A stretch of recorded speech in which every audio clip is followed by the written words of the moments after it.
இருக்காங்க. நமஸ்காரம். எல்லாரும் எங்கள் குழுவுக்கு வாங்கும். ஸோ ஃபஸ்ட்டு நம்மளோட ட்ரெடிஷன்லேருந்து ஆரம்பிக்கிறோம். படிக்கோலம். ஸோ ஒரு பண்டிகை வரும்போதும் வந்து நம்ம வந்து படிக்கோலத்தில் காவி இட்டு நம்மளோட கலாச்சாரம் என்னவோ அதை வந்து நம்ம வந்து ஒரு பண்டிகைக்கும் நம்ம வந்து ஆரம்பிப்போம். நல்லா அழகான ஒரு படிக்கோலம் போட்டிருக்கா எங்கள் ஆத்து மாமி. அப்படியே அதில் பார்த்திங்கன்னா நடுவில் உருளி வச்சுருக்கோம். நல்ல ஒரு பாசிட்டிவ் வைப்ரேஷன் வர்றதுக்காக உருளி வச்சுருக்கோம். எல்லோரும் வாங்க உள்ள.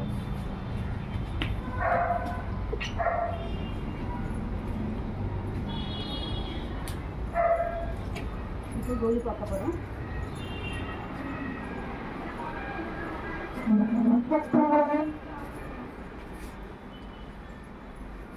ஸோ இந்த வருஷத்துக்கான கொலு இது. ஸோ எங்களோட கொலுவை வந்து நாங்கள் காமாட்சியை ஒரு மூலஸ்தாபனமாக வச்சு அவளை தான் வந்து சேவிச்சுன்னு இருக்கோம். ஸோ காமாட்சி தான் வந்து இதில் வந்து பிரதானமாக வச்சு காமாட்சிக்கு என்னென்னலாம் முக்கியமான விஷயம் இருக்கோ அதை தான் வந்து நம்ம இந்த வீடியோவில் வந்து நம்ம பார்க்க போகிறோம். ஸோ மேலே பார்த்தீங்கன்னா பாண்டுரங்கன், பக்கத்துலேயே வந்து பார்த்திங்கன்னா ஸ்ரீரங்கம் பெருமாள் வந்து தங்கைக்கு வந்து சீர் கொடுக்கறது, சமயபுரம் மாரியம்மனுக்கு உலகளந்த பெருமாள். அப்படியே கீழே வந்தீங்கன்னா மீனாட்சி இருக்காங்க. மீனாட்சி பக்கத்தில் வந்து காமாட்சி விளக்கு இருக்குது.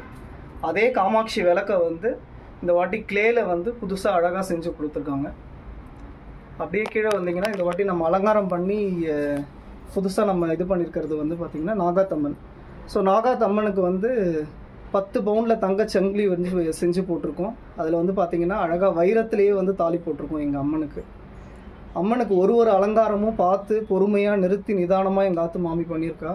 அம்மன் வந்து அப்படியே உட்காந்து அமர்ந்து நம்மக்கிட்ட பேசுகிற மாதிரி இருக்கும். அவளோட கண்ணிலேருந்து சின்ன சின்ன மூக்குத்திலேருந்து காதில் வச்சுருக்க கம்மல் வரைக்கும் ஒன்றுமே பார்த்து அழகாக அம்பாளுக்கு எது வந்து போட்டால் அழகாக இருக்குமோ அதை பார்த்து நிறுத்தி நிதானமாக கிட்டத்தட்ட ஒரு 10 நாள் எடுத்துட்டோம் இந்த அலங்காரம் பண்ணுறதுக்கு வரைக்கும்.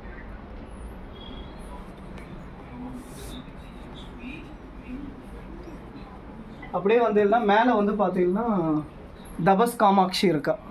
ஸோ தபஸ் காமாட்சி நம்ம எங்கே பார்ப்போம் அப்படின்னா வந்து மாங்காடில் இருக்கா தபஸ் காமாட்சி. ஸோ எதுக்காக தபஸ் காமாட்சி அப்படின்னு பேர் வந்தது பார்த்தீங்கன்னா, சிவபெருமானை வந்து பார்வதி என்ன பண்ணாங்கன்னா சிவபெருமானோட ஒரு கண்ணை வந்து மூடிட்டா. ஸோ ஒரு கண்ணை மூடின உடனே என்ன ஆகிடுது, உலகம் வந்து இருண்டு போயிடுது.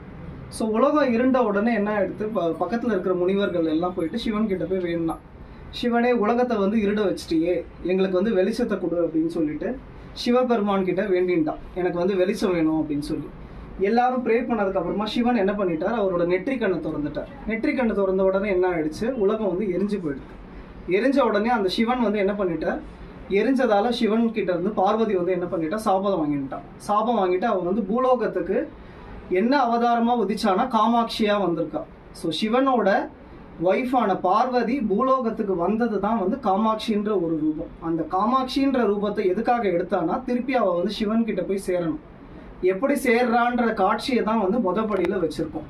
ஸோ முதல்ல வந்து பார்த்தீங்கன்னா தபஸ் பண்ணுறா. தபஸ்ன்றது வந்து ஒத்த காலில் ஊசி முனை நூலில் வந்து நின்றுண்டு அவள் வந்து தபம் செஞ்சுன்னு இருக்கா. எதுக்காக தபம் செய்கிறா, சிவன் கிட்ட வந்து மன்னிப்பு கேட்குறா. நான் பண்ணது பெரிய தப்பு, என்னோட தவத்தை ஏற்று மறுபடியும் நான் உன்னோட வந்து சரணடையணும் அப்படின்னு சொல்லி வேண்டிக்கிறான். ஆனால் அந்த தவத்தை வந்து அவர் ஏற்றுக்கலை. அதை முடியாமல் என்ன பண்ணிட்டா, காமாட்சி வந்து மாங்காடுலேருந்து போய் அதுக்கு அடுத்தது எங்கே போகிறான்னா காஞ்சிபுரத்துக்கு போகிறான். காஞ்சிபுரத்தில் வந்து அவள் என்ன பண்ணுறா, அங்கே வந்து சிவனோட லிங்கம் இல்லை.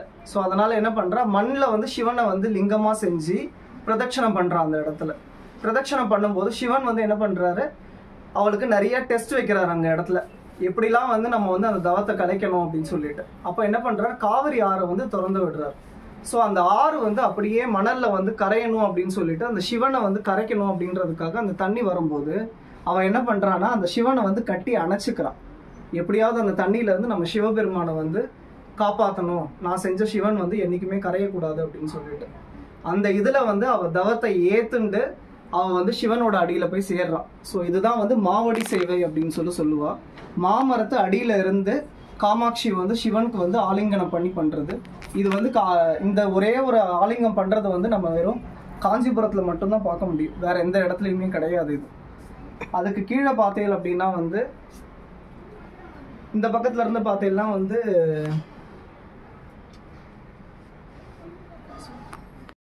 அப்படியே பார்த்தீங்கன்னா பாலாம்பிகை இருக்காங்க. பாலாம்பிகை பக்கத்தில் வந்து வரலட்சுமி இருக்காங்க.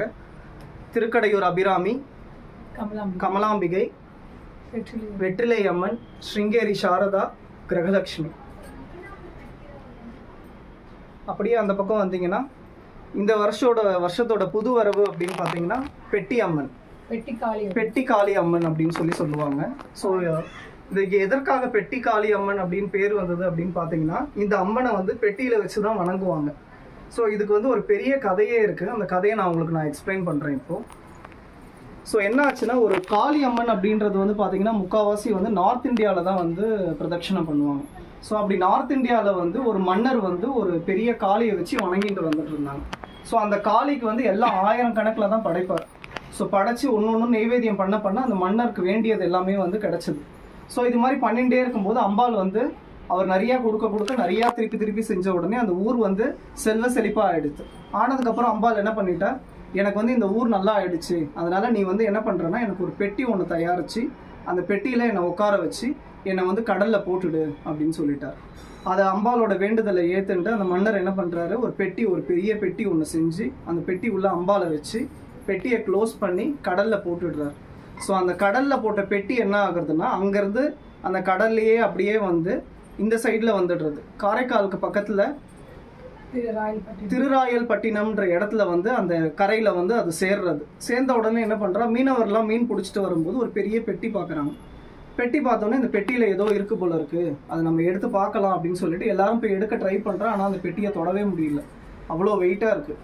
ஸோ ஒரு நாள் என்ன ஆகுறதுன்னா, அந்த ஊரில் இருக்கிற ஒரு மக்களில் ஒருத்தருக்கு வந்து கனவுல வர அம்பாள் கனவுல வந்துட்டு நான் தான் இந்த இடத்துல இருக்கேன், என்னை வந்து இந்த மாதிரி தான் பிரதட்சணம் பண்ணணும் அப்படின்னு சொல்லிட்டு அம்பாள் வந்து அவளுக்கு சொல்கிறா, நான் அந்த பெட்டி உள்ளே இருப்பேன், அந்த பெட்டியை திறந்த உடனே நான் வந்து ஒரு காளி அம்மாலாம் இருப்பேன், என்னை வந்து 5 வருஷத்துக்கு ஒரு வாட்டி தான் நீங்கள் வந்து ஓப்பன் பண்ணணும், திறந்த உடனே எனக்கு படைக்க வேண்டியது எல்லாமே வந்து 1000 கணக்கில் தான் படைக்கணும் அப்படின்றான். ஸோ இவாளுக்கு இன்னொரு பேரும் இருக்குது, 1000 காளி அம்மன் அப்படின்னு சொல்லிட்டு. ஸோ ஒரு வெத்தலை பாக்கு வச்சா கூட 1000 தான் வைக்கணும். ஸோ அம்பாள் வந்து அந்த வேண்டுதலை ஏற்றுண்டு அந்த மக்கள் என்ன கேட்குறாளோ அதை வந்து பண்ணுவாள். 5 வருஷத்துக்கு ஒரு வாட்டி தான் இந்த பெட்டியை திறப்பா. இன்னும் இந்த கோவில் இருக்குது, மக்கள் அந்த ஊரில் வந்து பிரதட்சணம் பண்ணுறாங்க 5 வருஷத்துக்கு ஒரு வாட்டி ஓப்பன் பண்ணி.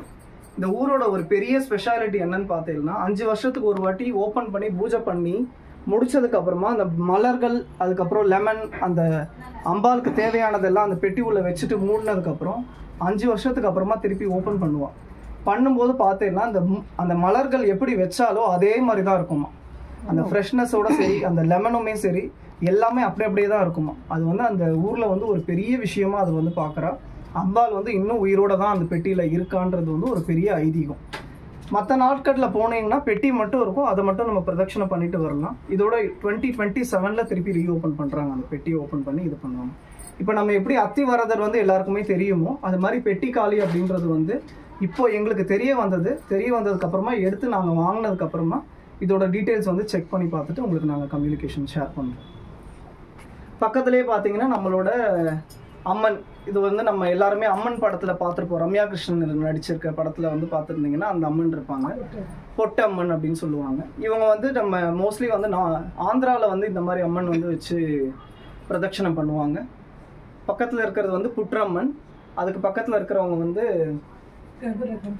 கர்ப்ப ரக்ஷாம்பிகை, அதுக்கு பக்கத்தில் இருக்கிறவங்க வந்து காசி விசாலாட்சி ஆண்டாள் இருக்காங்க, ஆடிப்புறா ஆண்டாள். அப்படியே கீழே வந்தீங்கன்னா கிருஷ்ணரோட கோவர்தனகிரி கிருஷ்ணர் இருக்காரு. அதுக்கு முன்னாடி வந்து கிருஷ்ணர் பக்கத்தில் மீரா இருக்காங்க. அதுக்கப்புறம் வந்து குபேரர், லக்ஷ்மி குபேரர் செட் இருக்காங்க. மீராபாய் வந்து புதுசாக வாங்கின வரவு, இந்த வருஷம் புதுசாக வந்த வரவு அது. அதுக்கு பக்கத்தில் வந்து சிவன் குடும்பம், சிவன் அர்த்தநாரீஸ்வரராக சிவனும் பார்வதியும் சேர்ந்தா மாதிரி இருக்காங்க. பக்கத்துலேயே அவரோட பிள்ளைகள் ஔவையார், அகஸ்தியர் எல்லாரும் இருக்காங்க, பூத கணபதி. அதுக்கப்புறம் வந்து பார்த்தீங்கன்னா நம்மளோட காலபைரவர் இருக்காங்க. முன்னாடி சின்னதாக ஒரு நாய்க்குட்டி ஒன்று வச்சுருக்கோம், அவருடைய வாகனம். அதுக்கு கீழே பார்த்தீங்கன்னா பெருமாள். ஸோ மீசை வச்சுட்டு இருக்கிற ஒரே பெருமாள் வந்து இந்த உலகத்தில் இருக்கிறது ஒரே ஒரு இடம் தான், அது வந்து நம்ம பார்த்தசாரதி பெருமாள் தான். பெருமாள், தாயார், அவரோட பையன், பேரன் இருக்கிற ஒரே ஒரு இடம் வந்து இந்த இடம் தான். 5 திவ்ய தேசத்துக்கு போன பலன் வந்து கிடைக்கிற ஒரே இடம் வந்து நம்மளோட பார்த்தசாரதி கோவில் தான். ஸோ மக்கள் யார் யாரெல்லாம் சென்னையில் இருக்கீங்களோ கண்டிப்பாக இந்த புரட்டாசி மாதம் ஏதாவது ஒரு நாள் நம்மளால் என்னைக்கு முடியுமோ, சனிக்கிழமை முடிஞ்சால் ரொம்ப விசேஷம், மீதி ஏதாவது ஒரு நாளில் போயிட்டு பார்த்தசாரதி பெருமாளை பார்த்து சேவிச்சுட்டு வாங்க. ரொம்ப ரொம்ப விசேஷம். நம்ம எவ்வளோக்கு எவ்வளோ வந்து பெருமாளை வந்து நம்ம சேவிக்கிறோமோ அவ்வளோக்கு எவ்வளோ நமக்கு நல்லது நடக்கும். பக்கத்தில் வந்து பார்த்தீங்கன்னா எப்போதுமே வந்து லக்ஷ்மி வந்து குபேரர் கொடுத்து பார்த்துருப்பீங்க, நிறைய சாமி கொடுத்து பார்த்துருப்பீங்க. பட் ஈஸ்வரர் ஃபர்ஸ்ட் டைம் நமக்கு லக்ஷ்மியை கொடுத்து பார்க்குறீங்க. ஐஸ்வர்ய ஈஸ்வரர் அப்படின்னு சொல்லிட்டு அவருக்கு ஒரு பேர். ஸோ அவர் கையில இருந்து பார்த்தீங்கன்னா லக்ஷ்மியாக கொட்டுறது. அது பக்கத்தில் வந்து பார்த்தீங்கன்னா அறுபடை வீடு முருகர். ஸோ 6 படை முருகரில் வந்து ஒரு படையில் என்னென்ன மாதிரி ஒரு இதில் இருக்காரோ அதை அப்படியே வந்து நம்ம ரெப்ளிகேட் பண்ணி இந்த இடத்துல வச்சுருக்கோம். நம்ம இந்த வருஷத்துக்கான புது வரவு அது. கீழே அப்படியே திருவள்ளுவர் இருக்கார், ராகவேந்திரா, மகாபெரியவா இருக்கார். பக்கத்தில் வந்து நம்ம எப்போதும் எங்கள் ஆற்றுல வச்சு வழிபடுற அம்பாள் இருக்காங்க. அவங்கள அழகாக நம்ம டெக்கரேட் பண்ணி ஒன்று நம்ம வந்து கொஞ்சம் டைம் ஸ்பெண்ட் பண்ணி நம்ம வந்து நம்மளை எப்படி அவள் அலங்காரம் பண்ணிப்போமோ அதே மாதிரி அம்பாளை அலங்காரம் பண்ணுவோம். அம்பாளை அலங்காரம் பண்ணி அவளை நம்ம வந்து அழகாக பார்க்கறதுல தான் வந்து நம்ம கையில் இருக்கிற நமக்கு ஒரு சந்தோஷம். இப்போ நான் வந்து நம்மளை வந்து நம்ம எப்படி அலங்காரம் பண்ணி நம்மளை பார்த்துக்குறோம் கண்ணாடியை, அதே மாதிரி நம்ம அம்பாளை அலங்காரம் பண்ணி நம்ம பார்க்கணும். எவ்வளோக்கு எவ்வளோ அம்பாளை அலங்காரம் பண்ணி நம்ம வைக்கிறோமோ அவ்வளோக்கு எவ்வளோ நம்ம வந்து செல்வ செழிப்பாக இருக்கும். பக்கத்துலேயே மரப்பாச்சி பொம்மை, அதையும் அலங்காரம் பண்ணி வச்சுருக்கா. எங்கள் ஆத்து மாமி வந்து ஒன்றும் பார்த்து பண்ணுவாள். சாமிக்கு வந்து சின்ன விஷயமாச்சே பெரிய விஷயமாச்சேன்றதெல்லாம் கிடையாது. சின்ன விஷயமா இருந்தாலும் அதை பொறுமையாக நிறுத்தி நிதானமாக எடுத்து பார்த்து அதுக்கு வந்து நம்ம இன்னும் எவ்வளோக்கு எவ்வளோ அழகு பண்ண முடியுமோ அவ்வளோக்கு எவ்வளோ அழகு பண்ணுவோம். பக்கத்தில் இருக்கிறது பூரி ஜெகநாத், சாய்பாபா. கீழே வந்து பார்த்தீங்கன்னா இதெல்லாம் வந்து நம்ம சிங்கப்பூரில் வாங்கின கலெக்ஷன்ஸு, அதை அப்படியே வச்சுருக்கோம். இந்த டால்ஸ் அங்கே பார்த்த இதெல்லாம் கலச ஸ்தாபனம். எப்போதுமே கொலு வைக்கும்போது கலசம் வைப்போம். நாங்கள் எங்களோட பழக்கம் வந்து கலசம் வைக்கிற பழக்கம் இருக்குது. கலசம் வச்சு அந்த கலசத்தில் வந்து தண்ணி ஊற்றலாம், இல்லை அரிசி போடலாம், எது வேணால் நம்ம போடலாம். போட்டுட்டு ஒரு ஜாதிக்காய் ஒன்று, மாசிக்காய் ஒன்று, அதுக்கப்புறம் வந்து காதோல கருகமணி, கொஞ்சோண்டு பச்சை கற்பூரம், ஏலக்காய், லெமன் இதெல்லாம் போட்டுட்டு கலசம் வச்சு அமாவாசை அன்னைக்கு வந்து ஆரம்பிப்போம். அமாவாசை அன்னைக்கு கலசம் வைப்போம். மறுநாள்லேருந்து எல்லாரையும் அழைச்சி தாம்பூலம் கொடுத்து நம்ம இது பண்ணுறது நம்மளோட வழக்கம்.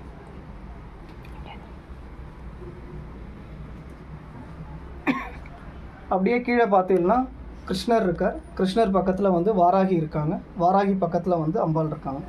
ஸோ வாராகியுமே சரி, எப்போதுமே வந்து நாங்கள் 4 நவராத்திரியுமே பண்ணுவோம். ஆஷாட நவராத்திரியில் வாராகிக்கு ரொம்ப சிறப்பாக வச்சு அவளுக்கு அலங்காரம் பண்ணி அவளுக்கு ரொம்ப பிடிச்சதான விஷயங்கள் எல்லாமே பண்ணுவோம். வேர்க்கடலை பண்ணுவோம். அவளுக்கு பூமிக்கு கீழே விளையிற விஷயங்கள் தான் ரொம்ப பிடிக்கும். ஸோ வேர்க்கடலை, மரவள்ளிக்கிழங்கு இதெல்லாம் வச்சு நெய்வேத்தியம் பண்ணுவோம். அம்பாளுக்கு வந்து பிடிச்ச அந்த மஞ்சள் மாலை வந்து கோத்து அதை மாலையாக போட்டிருக்கோம் சாமிக்கு. அப்படியே மேலே பார்த்தீங்கன்னா நம்மளோட ட்ரெடிஷ்னல் திங்ஸ், செட்டியார் பொம்மை இருக்குது. அவள் வந்து கடை வச்சு என்னென்னலாம் விற்பா, அரிசி பருப்பு இதெல்லாம் விற்கிறது. பக்கத்தில் கல்யாண செட்டு, அதுக்கு மேலே வந்து நம்மளோட தச அவதாரங்கள். அதுக்கு முன்னாடி வந்து 3 வித்வான்கள் வாங்கியிருக்கோம் இந்த வருஷம் புது வரவு. அதுக்கு மேலே அஷ்டலக்ஷ்மி இருக்காங்க. லக்ஷ்மிக்கு பக்கத்தில் இருக்கிற வந்து வாகனம் வந்து ஆந்த வச்சுருக்கோம். அதுக்கு மேலே வந்து பெருமாள், பள்ளிக்கொண்ட பெருமாள், ஆண்டாள், விநாயகர், இவர் மலேசியா முருகர், அதுக்கப்புறம் காயத்ரி தேவி. ஸோ இது வந்து எங்களுடைய மெயின் படிகளில் வச்சு வழிபடுற இதுங்க. யானையை பற்றி சொல்லு. யானை நீ சொல்லு. யானை பற்றி, அந்த யானை பற்றி சொல்லு. எப்போதுமே நவராத்திரி ஆரம்பம் அன்னைக்கு காலையில் அகண்ட தீபம் ஏற்றிடுவோம். இந்த தீபம் வந்து 24 மணி நேரமும் எரிஞ்சுட்டு தான் இருக்கும். எந்த டைம் வந்து எப்போ வந்தாலுமே இது எரிய வச்சுட்டே தான் இருக்கும். இதை பார்த்துக்கிட்டே இருப்போம் ஒரு ஆள். ஸோ 9 நாள் நவராத்திரினா 9 நாளுமே கம்ப்ளீட்டாக அந்த நவராத்திரி ஃபுல்லாகவே வந்து அகண்ட தீபம் போட்டு ஏற்றுவோம். எதற்காக ஏற்றுவோம் அப்படின்னு பார்த்தீங்கன்னா, கம்ப்ளீட்டாக வந்து நம்மளோட மன திருப்தி ப்ளஸ் வந்து தெய்வம் வந்து 24 மணி நேரமும் இங்கே இருக்கணும் அப்படின்றதுக்காக தான். அதே மாதிரி இதில் வச்சிருக்க ஒரு பொம்மையுமே வந்து நான் பொம்மையாக என்றைக்குமே பார்த்ததே கிடையாது. ஒவ்வொன்றும் ஒரு தெய்வம் தான் எனக்கு. ஸோ ஒவ்வொரு தெய்வமுமே வந்து நின்று பேசும் என்கிட்ட. நம்ம ஏதாவது ஒன்று கேட்டோம்னா பதிலுக்கு அந்த தெய்வம் நம்மக்கிட்ட பேசும். அந்த மாதிரி தான் ஒரு பொம்மையும் அந்த அந்த முக அமைப்பெல்லாம் பார்த்தீங்கன்னா ஒன்னொன்றுமே வந்து அழகாக வந்து நம்ம சாமி வந்து நம்ம கிட்ட என்ன பேசுனா எப்படி இருக்குமோ அந்த மாதிரி பார்த்து தான் வாங்குவோம். அதே மாதிரி எல்லாமே வந்து மல்டிபிள் லொக்கேஷன்ஸ்ல இருந்து தான் வாங்கி தான் அதுக்கப்புறமா அதுக்கு உண்டான விஷயம் அலங்காரம் எல்லாமே நாங்கள் பண்ணி தான் அதுக்கு வந்து பிரதட்சணம் பண்ணுறது. இப்போ இது வந்து பார்த்தீங்கன்னா இதில் வந்து எல்லா கலெக்ஷன்ஸுமே இருக்குது. இது வந்து மினியேச்சர். போன வருஷம் வந்து இதுக்கு முந்தின வருஷம் வச்ச போது வந்து நாங்கள் தனியாக இதுக்குன்னு ஒரு படி வச்சோம். இப்போ இதுக்குன்னு தனியாக வாங்கிட்டோம், செஞ்சே வாங்கியாச்சு.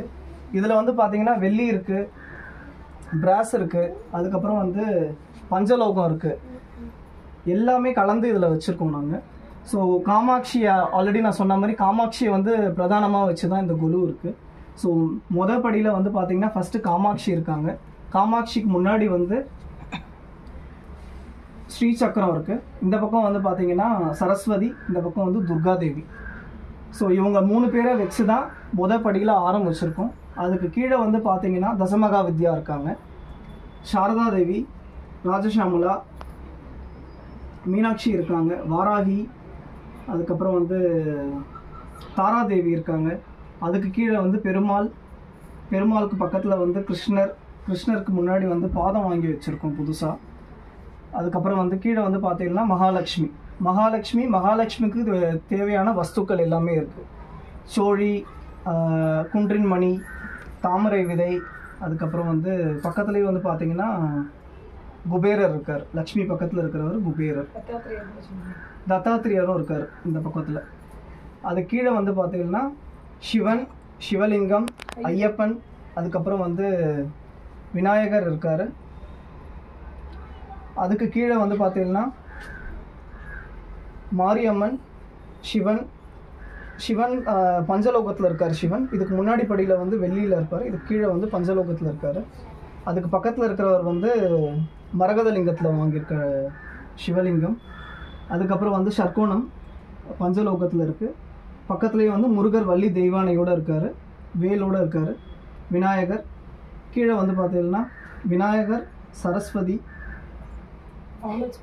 பாம்பன் சுவாமிகள் இருக்காங்க, அப்புறம் குதிரை இருக்காங்க. ஸோ இந்த சைடில் வந்து பார்த்தீங்கன்னா நடராஜர், அதுக்கப்புறம் வந்து மாவடி சேவை வந்து பார்த்தீங்கன்னா மேலே வந்து நம்ம மாவடி சேவை வந்து நம்ம இதில் பார்த்துருப்போம், பேப்பர் மேஷில் பார்த்துருப்போம். ஸோ அதே மாதிரி வந்து இங்கே கீழேயும் வந்து படியிலையுமே வந்து இருக்கா. இது வந்து பஞ்சலோகத்தில் செஞ்சுருக்க மாவடி சேவை. கீழே வந்து அதுக்கு கீழே வந்து கற்ப விருட்சம், சங்கு சக்கர விளக்கு 2 பக்கமும் வச்சுருக்கோம், அது பக்கம் யானை வச்சுருக்கோம். ஸோ அதே மாதிரி ஒவ்வொரு நவராத்திரிக்கு ஒரு வாரத்துக்கு முன்னாடியே நாங்கள் என்ன பண்ணுவோம்னா முளைப்பாறை வந்து போட்டுடுவோம். ஸோ போட்டு அதை வந்து ஊற வச்சு அதையுமே வந்து சேர்த்து அதை வந்து ஒரு 2 வாரத்துக்குள்ளே அது வளர்ந்துடும் நவராத்திரி ஆரம்பத்துக்கு முன்னாடி. ஸோ அதுவும் நவராத்திரியோட நம்ம சேர்த்து வைக்கிறதால அந்த அது வளர வளர நம்மளோட வாழ்க்கையும் நம்மளும் வளமாக வளருவோம் அப்படின்றது வந்து ஐதீகம். இதையுமே நாங்கள் வந்து ஃபாலோ பண்ணிட்டு தான் இருக்கோம். ஸோ இப்போ வந்து பார்த்தீங்கன்னா எல்லாருக்குமே வந்து இப்போ நீங்கள் வந்து நினைக்கலாம், இப்போ நாங்கள் வந்து இவ்வளோலாம் நவராத்திரிலாம் எங்களால் இவ்வளோ பண்ண முடியாது, இவ்வளோலாம் வைக்க முடியாது அப்படின்னா இதில் நிறைய ஆப்ஷன்ஸ் இருக்குது. இப்போ நமக்கு இப்போது ஃபஸ்ட்டு ஆப்ஷன்ஸ் வந்து கேட்டீங்கன்னா நாங்கள் வந்து நவராத்திரி வைக்கிற பழக்கமே இல்லை அப்படின்னு சொல்லுவோம். பழக்கம் இல்லைன்னா ஒன்றுமே பிரச்சனை இல்லை. நம்ம ஒரு அகண்ட தீபம் ஒன்று ஏற்றினா மட்டும் போதும். 9 நாளுமே அந்த தீபத்தை எரிய விடுங்கோ, நீங்கள் நினச்ச வேண்டுதலை வைங்கோ. அடுத்த வருஷம் நவராத்திரிக்குள்ளே பாருங்கோ எல்லாமே நடக்கும். நம்ம கேட்டதை விட டபுள் மடங்கு நடக்கும். அந்த மாதிரி பண்ணுவா. இல்லைங்க எங்களால் அகண்ட தீபம் போட்டு அதை வந்து பார்த்துட்டு இருக்க முடியாது, நாங்கள் வேலைக்கு போகிறவா, அது மாதிரி பண்ண முடியாது அப்படின்னா கலச ஸ்தாபனம் பண்ணலாம். கலசம் வச்சுட்டு காலையில் ஒரு நெய்வேத்தியம், ஈவினிங் ஒரு நெய்வேத்தியம். நாங்கள் வேலைக்கு போகிறோம், காலையில் எங்களால் எதுவும் பண்ண முடியாதுன்னா கலசம் வச்சு காலையில் ஒரு பழமோ இல்லை ஒரு திராட்சையோ ஒரு கல்கண்டோ ஏதோ ஒன்று வச்சு நெய்வேத்தியம் பண்ணி முடிச்சுட்டு ஈவினிங்காக நம்ம என்ன பண்ணலாம், ஒரு சின்ன பிரசாதம் பண்ணலாம். பிரசாதம் பண்ணி வச்சு நெய்வேத்தியம் பண்ணலாம். இது 2வது முறை. இல்லைங்க எங்களால் கலசமும் வைக்க முடியாது, அகண்ட தீபமும் போட முடியாது, இதோட ஒரு எளிமையான முறை சொல்லுங்க அப்படின்னா ஒன்றுமே வேண்டாம். டெய்லி ஈவினிங் விளக்கை ஏற்றி வச்சுட்டு லலிதா சகஸ்ரநாமம் ப்ளே பண்ணி விட்டுட்டு பக்கத்தில் இருக்கிற ஒரு 2 சுமங்கலி இல்லை ஒரு 3 சுமங்கலி கூப்பிட்டுட்டு வெத்தலை பாக்கு பூப்பழம் வச்சு அவளுக்கு ஒரு திருமாங்கல்ய சரடு வச்சு கொடுத்துட்டு சாமி கிட்ட, சாமி இதுதான் என்னால் இந்த வருஷம் முடிஞ்சதுன்னு சொல்லி வேண்டிட்டு உங்களோட வேண்டுதலை வச்சாலே போதும். எல்லாமே கண்டிப்பாக நல்லதே நடக்கும். நம்ம நல்லதை நினச்சி நம்ம நல்லது பண்ணுறோம், கண்டிப்பாக எல்லாருக்குமே நல்லதே நடக்கும் அப்படின்னு நம்ம நம்புவோம். Thank you so much Shankar. ரொம்ப நல்லா எக்ஸ்பிளைன் பண்ணீங்க நவராத்திரி பற்றி. ரொம்ப நல்லா இருந்தது. தேங்க்யூ.